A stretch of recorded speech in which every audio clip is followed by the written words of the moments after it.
뒤에 잠언 5장 7절부터 14절까지.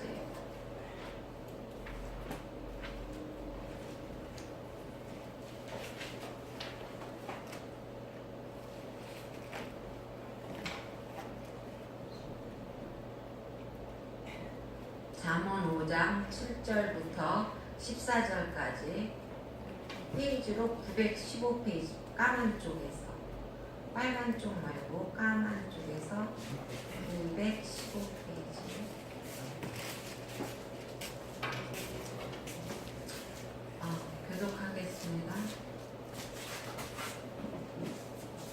교독하겠습니다. 잠언 5장 7절부터 14절까지 말씀.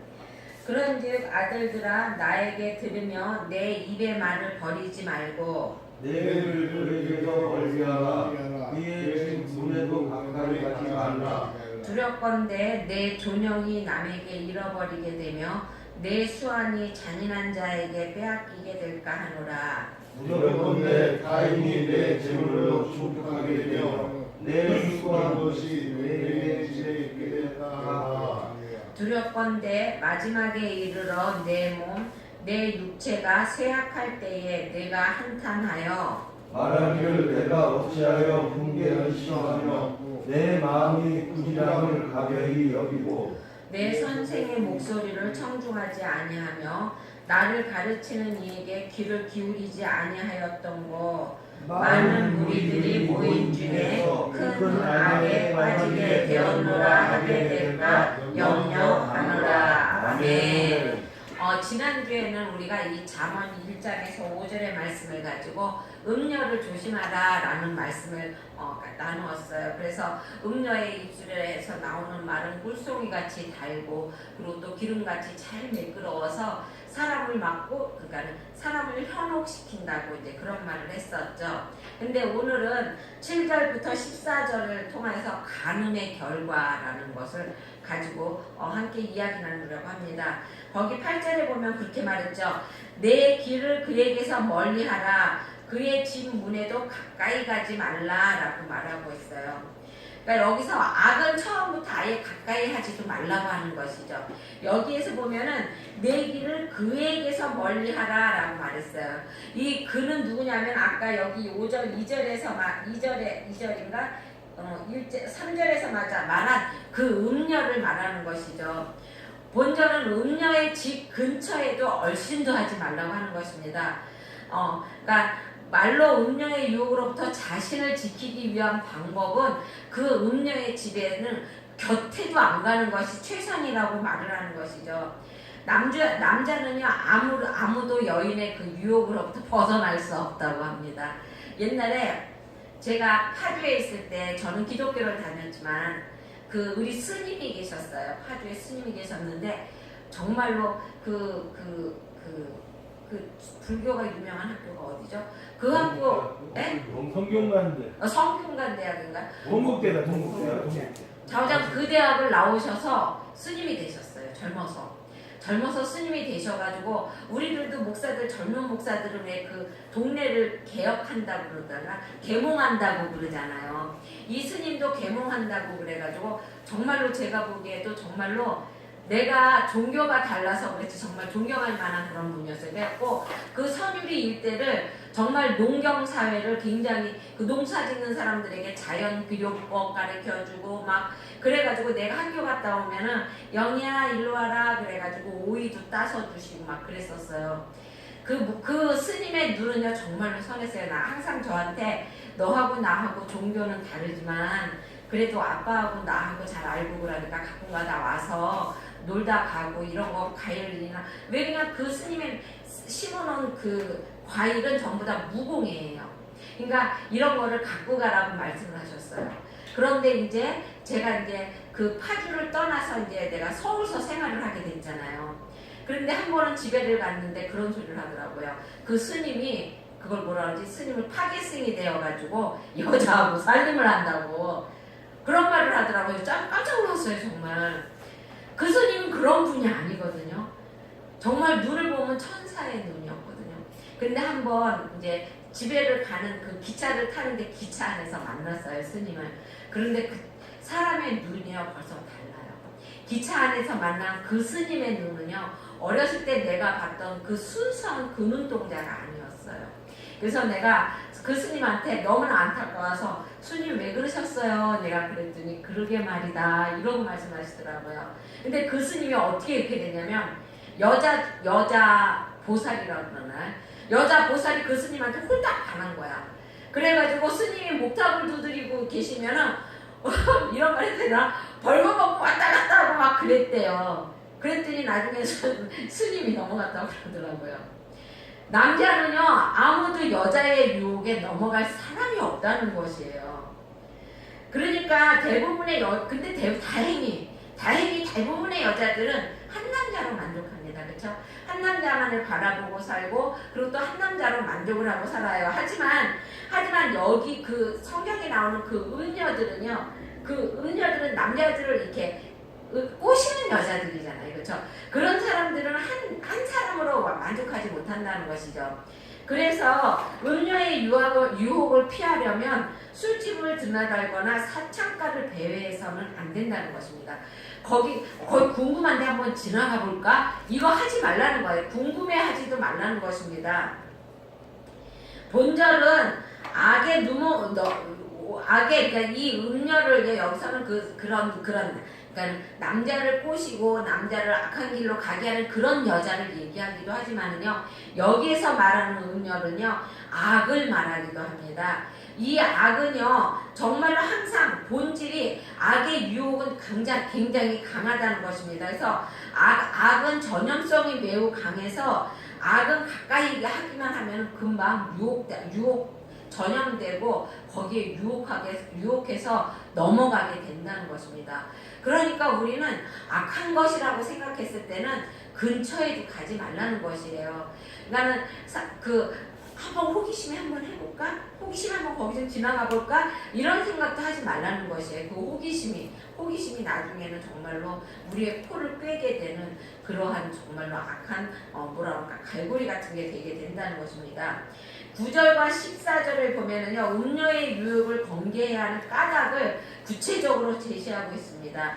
그 본문은요, 음료의 유혹에 빠져서 방탕한 삶을 산 자가 맞이하는 결과를 세 가지로 나타내고 있는데요. 거기에 9절에 보면 그렇게 있습니다. 두렵건대 내 존영이 남에게 잃어버리게 되며 내 수완이 잔인한 자에게 빼앗기게 될까 하노라 라고 말하고 있어요. 여기서 존영이라는 거는요, 청년만이 가지고 있는 그 아름다움 있잖아요. 그렇죠? 청년의 그 아름다움, 그리고 또 그 신선함, 그리고 또 강인함, 이런 거를 가리키는 거예요. 청년들은 그렇잖아요. 우리는 아직 청년들이 없는데, 청년부가 있는 교회에 가면은요, 청년부실 가면 정말 신선합니다. 그 청년들은요, 그 말하는 그 말 자체가 신선해요. 굉장히 활기차고, 그죠? 그리고 그들은 나름대로 강인함을 갖고 있습니다. 그리고 또 거기에 보면은 수한이라고 그랬어요. 내 존영이 남에게 이를까, 그러니까 너희들의 그 신선함을 남에게 이를까봐 그러고 또 내 수한이 잔인한 자에게 빼앗긴다 그랬어요. 수한은요 그 젊은이들만이 갖고 있는 기질을 얘기합니다. 여러분 우리가 젊었을 때는요 뭐를 해도 해요, 그렇죠? 그게 왜 그래요? 그들만이 가지고 있는 기질이 있기 때문에 그렇습니다. 근데 그 기질을 누구한테 빼앗긴다고 해요? 잔인한 자에게 빼앗긴다는 것입니다. 여러분 거기에 보면 잔인한 자라는 것은요 그 음녀의 측근, 음녀만 있는 것이 아니라 음녀의 측근에 많은 사람들이 있고 또 때로는 음녀의 유혹에 빠져서 방탕한 삶을 사는 그런 것을 말하는 것이죠. 그러니까 너희가 그 음녀의 유혹을 경계해야 되는 첫 번째 이유가 뭐냐면요. 그러니까 우리 자신의 아름다움과 강인함, 그리고 인생에서 가장 중요한 한분기인 청년의 때를 헛되이 보내고 헛되이 낭비하게 될까봐 걱정이 돼서 그래서 그렇게 하는 것이라는 것입니다. 그리고 또 두 번째로 거기 10절에 써있죠. 두렵건대 타인이 내 재물로 충족하게 되며 내 수고한 것이 외인의 집에 있게 할까보다 이 집에 있게 될까 하노라 라고 말하고 있어요. 타인이 우리의 재물을 갖고 간다는 것입니다. 여러분 여자한테요 한번 눈이 후딱 반한 사람은요 그 여자에게 모든 거 간이고 슬개고 다 빼어줍니다. 재산도 없어요. 자식도 안 봐요. 그렇죠? 그런 사람도 있어요. 정말 자식도 안 보고 그냥 다 주는 사람. 그러니까 그렇게 될까봐 걱정이 된다는 것이에요. 그러니까 너네 결코 음녀뿐만이 아니에요. 죄도 마찬가지예요. 여러분 가까이 하지 말라는 것입니다. 그리고 거기 세 번째는 11절에 보면 그렇게 되어 있죠. 두렵건대 마지막에 이르러 내 몸, 내 육체가 세역할 때에 내가 한탄하며 라고 말하고 있어요. 육체가 노쇠한 노년기에 이르러서 내가 왜 그전에 그렇게 하지 말라고 그런 걸 왜 했을까? 내가 왜 그런 거에 귀를 기울이지 않았을까? 이렇게 하고 후회하게 된다는 것입니다. 그러니까 이거는 첫 번째와 두 번째를 결과를 맞이해서 세 번째로 아주 필연적으로 맞이하게 되는, 그러니까 첫 번째와 두 번째는 그나마 돌이킬 수 있는 건데 세 번째는 정말 마지막에 정말 어찌할 수 없는 그러한 상황에 가서 맞이하는 게 되는 것은 후회밖에 없다는 것이에요.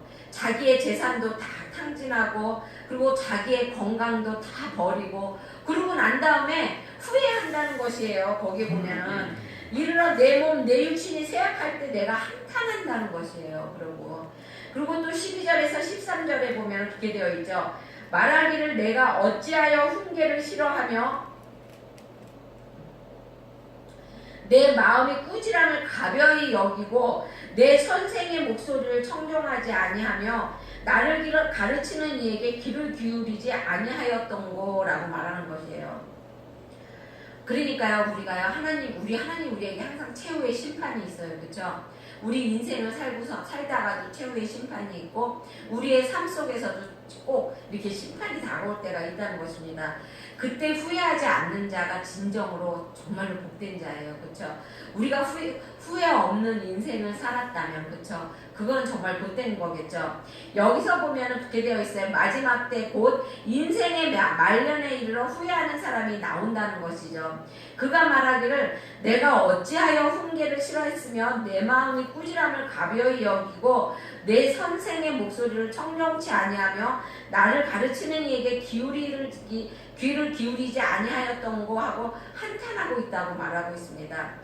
이 사람은요 젊은 날에 음녀의 유혹에 빠져가지고 선생님이 뭐라고 말하고 하나 훈계도 하고 책망도 하고 때로는 매도 들었겠죠. 그렇죠?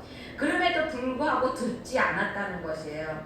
그래서 나중에 자기의 젊음을 모두가 허무하게 소진하고 그리고 또 자기의 재산마저도 다 탕진한 사람이 노년에 이르러서 한탄하는 말인 것입니다. 여러분, 성경은 이러한 사람에 대하여서 미련한 자라고 말을 하고 있어요. 그렇죠? 근데 여러분, 미련한 것은요 노년을 대비하지 못하고 젊은 날을 방탕하게 보낸 사람만이 아니라는 것이에요. 미련한 자가 또 있는데요. 그게 누구냐면 하나님의 최후의 때를 준비하지 못하는 사람도 미련한 자라는 것입니다. 여러분에게요 꼭 하나님의 최후의 심판이 있습니다. 그러니까 그때를 대비해서 열심히 하나님 앞에 주님만을 섬기고 순종하는 삶을 살아야 된다는 것이에요. 목사를 통해서 때로는 성경 말씀을 통해서 하나님이 항상 얘야 이거는 이렇게 하고 이거는 하지 말아라 이렇게 말씀하시잖아요. 그렇죠? 오늘 같은 경우에도 매주 목요일 날마다 음녀하고 가까이 가지 말아라, 악한 사람을 가까이 하지 말아라 이렇게 말씀하고 계시잖아요. 그렇죠? 그런 것을 우리가 귀담아 들어야 되는 것인데 그것을 그냥 귓전으로 들게 되면 우리는 최후의 심판대에 가서 우리가 스스로 우리를 후회하고 한탄하는 사람이 미련한 사람이 되고 만다는 것입니다.